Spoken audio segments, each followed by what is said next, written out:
पूरा लोकल। अंतर्राष्ट्रीय सीमा और नियंत्रण रेखा पर लेह से लेकर सरक्रीक तक 36 स्थानों पर 300 से 400 लगभग ड्रोनों का इस्तेमाल घुसपैठ का प्रयास करने के लिए किया गया। भारतीय सशस्त्र बलों ने काइनेटिक्स व नॉन काइनेटिक साधनों का उपयोग करके इनमें से कई ड्रोन्स को मार गिराया। इतने बड़े पैमाने पर हवाई घुसपैठों का संभावित उद्देश्य वायु रक्षा प्रणालियों का परीक्षण करना और खुफिया जानकारी इकट्ठा करना था। ड्रोन के मलबे की फोरेंसिक जांच की जा रही है। प्रारंभिक रिपोर्ट्स से पता चलता है कि वे तुर्की के असीस गार्ड सोंगर ड्रोन्स हैं। इसके उपरांत रात में पाकिस्तान के एक सशस्त्र यूएवी ने भटिंडा सैन्य स्टेशन को निशाना बनाने की कोशिश भी की, जिसे पकड़ा गया और उसे निष्क्रिय कर दिया गया। पाकिस्तानी हमले के जवाब में पाकिस्तान में 4 हवाई रक्षा स्थलों पर सशस्त्र ड्रोन्स लॉन्च किए गए। इनमें से एक ड्रोन एडी रडार को नष्ट करने में सक्षम रहा। पाकिस्तान ने जम्मू कश्मीर के तंगधार, उरी, पुंछ, मेंढर, राजौरी, अखनूर और उधमपुर में भारी कैलिबर आर्टिलरी गन और सशस्त्र ड्रोन्स का उपयोग करके नियंत्रण रेखा के पार गोलीबारी भी की, जिसके परिणाम स्वरूप भारतीय सेना के कुछ जवान हताहत हुए और घायल हुए। भारतीय जवाबी कार्रवाई में पाकिस्तानी सेना को भी बड़ा नुकसान पहुंचाया गया। इसके अलावा पाकिस्तान का गैर जिम्मेदाराना व्यवहार फिर से सामने आया। 7 मई 2025 को रात 8:30 बजे एक असफल अकारण ड्रोन और मिसाइल हमला करने के बावजूद पाकिस्तान ने अपना नागरिक हवाई क्षेत्र बंद नहीं किया। पाकिस्तान अपने नागरिक विमानों को ढाल के रूप में इस्तेमाल कर रहा है, जबकि उसे अच्छी तरह से पता है कि भारत पर उसके हमले से हवाई रक्षा की तीव्र प्रतिक्रिया होगी।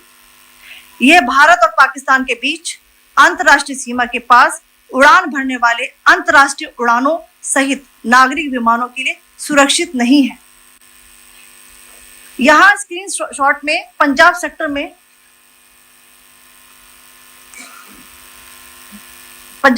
में हाई एयर डिफेंस अलर्ट स्थिति के दौरान एप्लीकेशन फ्लाइट रडार 24 का डेटा दिखाया गया है। जैसा कि आप देख रहे हैं, यहां पर भारतीय पक्ष का हवाई क्षेत्र घोषित बंद के कारण नागरिक हवाई यातायात से पूरी तरह से रहित है। कराची और लाहौर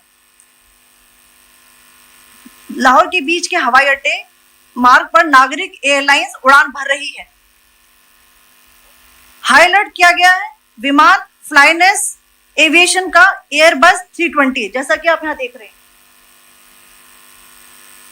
जो कि शाम को 5:50 बजे दमम से शुरू हुआ और रात को 9:10 बजे लाहौर में उतरा। ये सारा डिटेल्स आप यहां देख रहे हैं, ये डिटेल्स यहां लिखा हुआ है।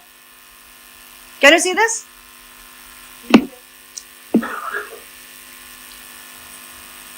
भारतीय वायुसेना ने अपनी प्रतिक्रिया में काफी संयम दिखाया और इस प्रकार अंतरराष्ट्रीय नागरिक विमान सेवा की सुरक्षा सुनिश्चित की। धन्यवाद। जय Hind. So, good afternoon to you all. On the intervening night of 8-9 May 2025, Pakistan military carried out multiple violations of Indian airspace along the entire western border with an intent to target military infrastructure. Pakistan military also resorted to firing of heavy caliber weapons along the line of control. Along the international border and line of control, drone intrusions were attempted from Leh to Sarkreek at 36 locations with approximately 300 to 400 drones.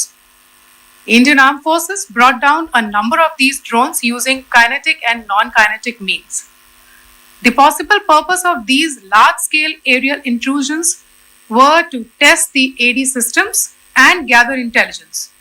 Forensic examination of the drone debris is being undertaken. Preliminary reports suggest them to be of Aziz Guard Songa drone of Turkey. Later in the night, an armed UAV of Pakistan attempted to target Bhatinda military station, which was detected and neutralized. In response to the Pakistani attack, armed drones were launched at 4 air defense sites in Pakistan. One of the drones was able to destroy an AD radar. Pakistan also carried out artillery shelling across the line of control using heavy caliber artillery guns and armed drones at Tangdhar, Uri, Poonch, Mendhar, Rajouri, Akhnur, and Udhampur in Jammu and Kashmir area, which resulted in some losses and injuries to Indian Army personnel. Pakistan Army also suffered major losses in Indian retaliatory fire.